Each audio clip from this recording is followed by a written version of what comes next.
If there is one country on Earth whose story has been flattened, distorted, and shouted over by people who have never lived there, it is Venezuela. To some, it is a warning about socialism. To others, it is proof of foreign interference. To many, it is just a tragic headline about collapse and migration.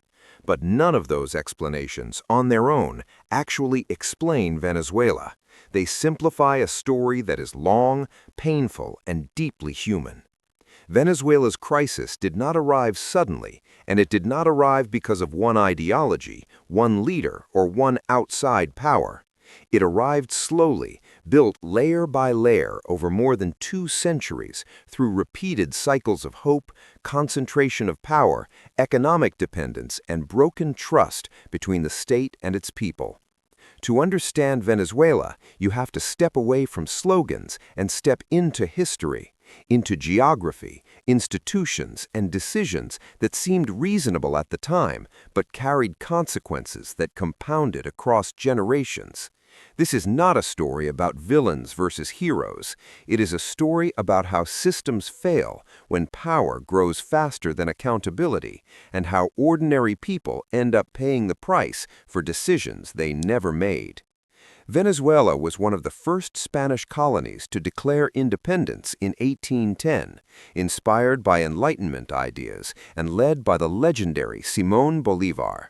The dream was ambitious, not just freedom from Spain, but the creation of a powerful, unified republic that could rival the great nations of the world. That dream briefly materialized as Gran Colombia, a vast confederation that included present-day Venezuela, Colombia, Ecuador, and Panama. But almost immediately, cracks appeared. The leaders of this new state could agree on independence, but not on how power should be organized afterward. Liberals and conservatives, centralists and federalists, secular reformers and defenders of the Catholic Church all pulled in different directions. The result was paralysis, followed by fragmentation. Gran Colombia collapsed, and Venezuela emerged as an independent nation, but one without strong institutions, shared rules, or a stable political culture.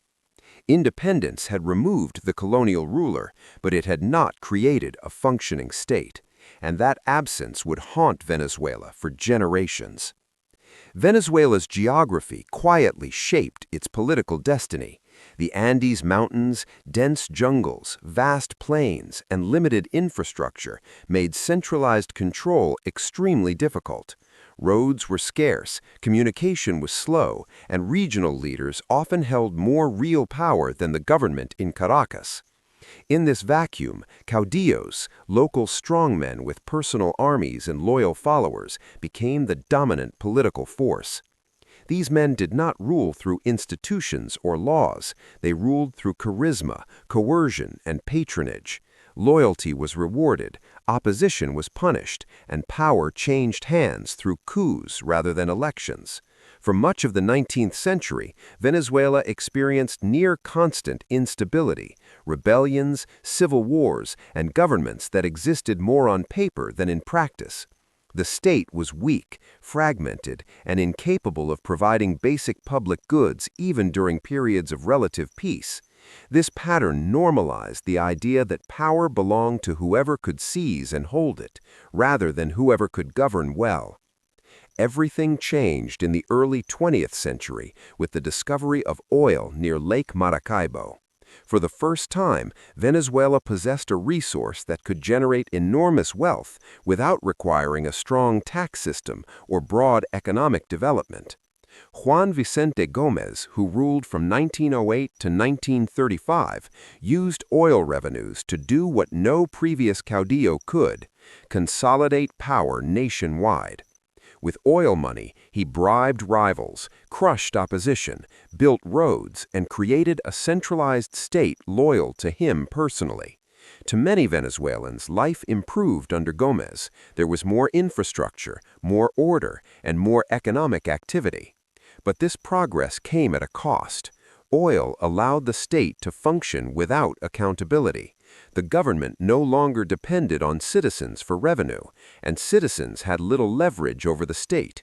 This dynamic, known as the rentier state, would become one of Venezuela's deepest structural problems. Oil wealth masked institutional weakness instead of correcting it. After Gomez's death, authoritarian rule continued, culminating in the dictatorship of Marcos Pérez Jiménez in the 1950s. His vision was modernization at any cost. Oil revenues funded massive infrastructure projects, highways, public buildings, and ambitious urban development. To the outside world, Venezuela looked like a rising modern nation, but beneath the surface, repression was brutal. Political opponents were imprisoned, tortured, or exiled. Elections were meaningless. Inequality remained extreme. Economic growth did not translate into political legitimacy. Eventually, even impressive construction projects could not compensate for the absence of freedom and dignity. In 1958, a massive strike and widespread unrest forced Pérez Jiménez to flee the country. Venezuela had another chance to build a democracy, but history had already taught its leaders to fear instability more than exclusion. In the aftermath of dictatorship, Venezuela's political elites sought a solution that would prevent another authoritarian takeover.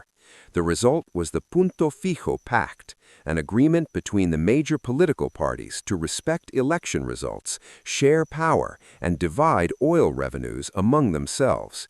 In the short term, it worked.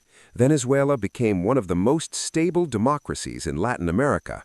Elections were held regularly, coups were avoided, and economic growth continued. But this stability was built on exclusion.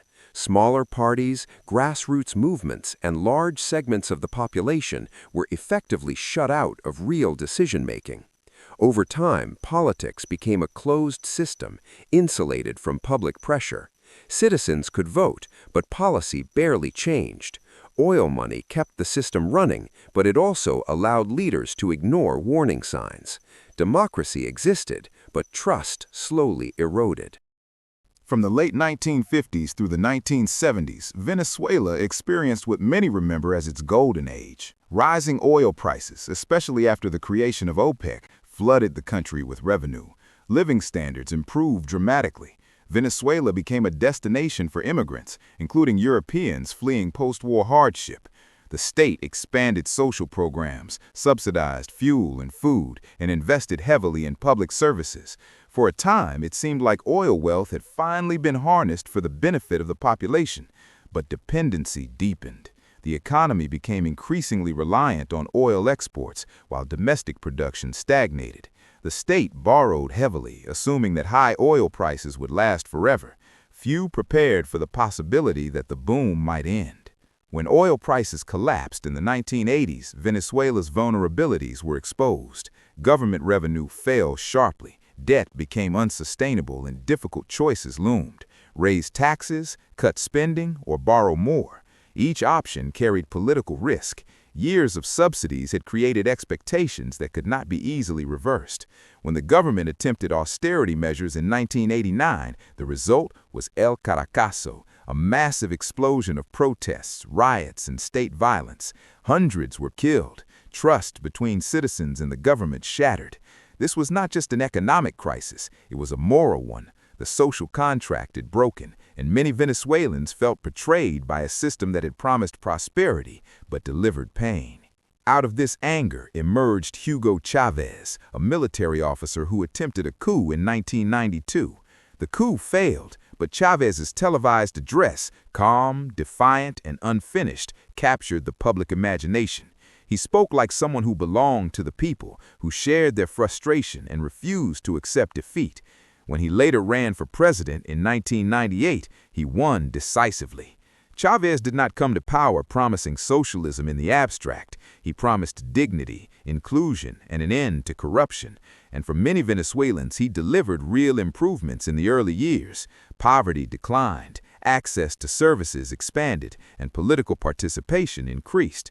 But alongside these gains, Chavez began dismantling institutional checks on power, reshaping the state around his personal authority. High oil prices returned in the 2000s, giving Chavez enormous financial flexibility. Social programs expanded rapidly, funded directly from oil revenue, but institutions weakened further. Independent courts, a free press, and political opposition were increasingly sidelined. Supporters saw Chavez as a champion of the poor. Critics warned that concentration of power would have consequences. Polarization intensified. Every issue became a referendum on Chavez himself. The system became less resilient, more dependent on one man and on oil.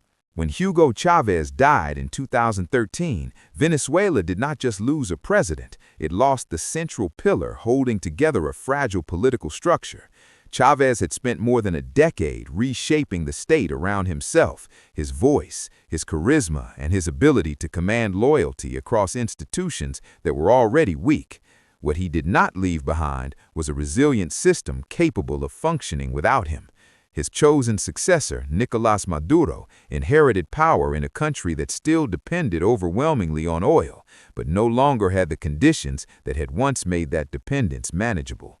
Oil prices began to fall just as Maduro took office, and this time, Venezuela had no cushion left. Years of underinvestment, politicization of state institutions, and loss of technical expertise, especially in the oil sector, meant the country could not simply wait out another downturn. Unlike Chavez, Maduro lacked the personal legitimacy that comes from electoral landslides and emotional connection with the public. Authority now depended less on popular support and more on control over institutions, security forces, and state resources. This shift marked a critical turning point. Venezuela was no longer governed by persuasion and redistribution, but by survival and enforcement. And history shows that when governments move from legitimacy to endurance, the consequences tend to be severe. Faced with collapsing revenue and shrinking options, the Venezuelan government made a decision that would change daily life for millions. It began printing money on a massive scale. On paper, this can seem abstract, just numbers on a balance sheet. In reality, it is one of the most destructive policies a state can unleash on its own population. Hyperinflation does not arrive all at once. It creeps in quietly, then accelerates, then devours everything. Prices change not monthly, not weekly, but hourly. Savings that took a lifetime to build become worthless. Salaries lose meaning before workers even receive them. Pensions collapse into symbols rather than income. The poorest suffer first, but eventually almost everyone suffers. Those with access to foreign currency or external networks adapt. Everyone else falls behind. In Venezuela, this process hollowed out the middle class entirely. Professionals became poor. Teachers earned less than street vendors. Families sold furniture to buy food. This was not simply an economic crisis. It was a collapse of time, trust, and planning itself. When money no longer works, society begins to unravel in ways that statistics can never fully capture.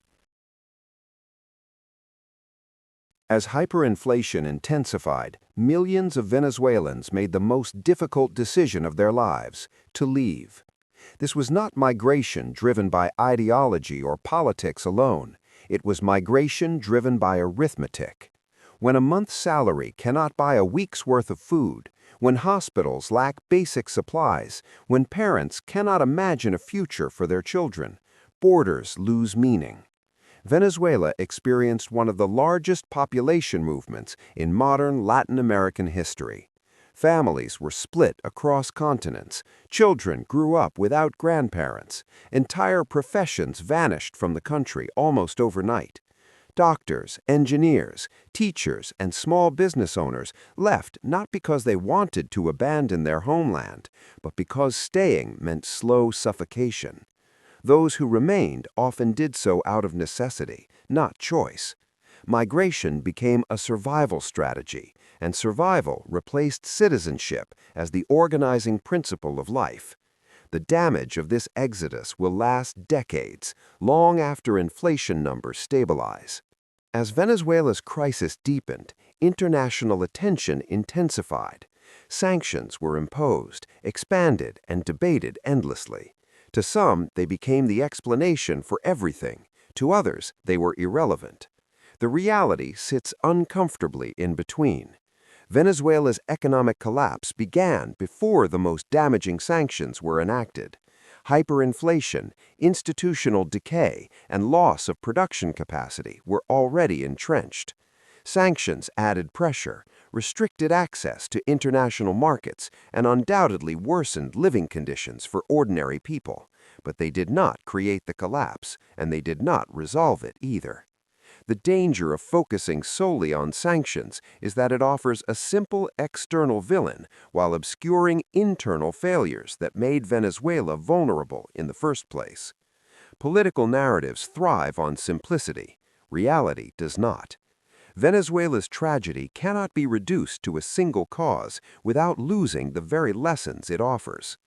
Today's Venezuela is not the Venezuela of headlines from a few years ago. Hyperinflation has slowed, some markets function again, certain neighborhoods appear calmer. But this apparent stabilization hides a deeper, more troubling reality. Trust has not returned. Institutions still lack independence. Power remains concentrated. Many Venezuelans survive not because conditions are good, but because they have learned how to endure instability. The economy operates in fragments, some in local currency, some in foreign currency, some outside formal systems entirely. Inequality has hardened. Those connected to power or external income streams adapt. Everyone else lives cautiously, one decision away from crisis.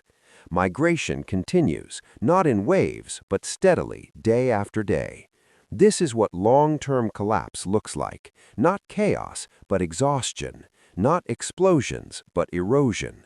And this state of prolonged uncertainty may be harder to escape than outright disaster, because it dulls urgency while preserving fragility.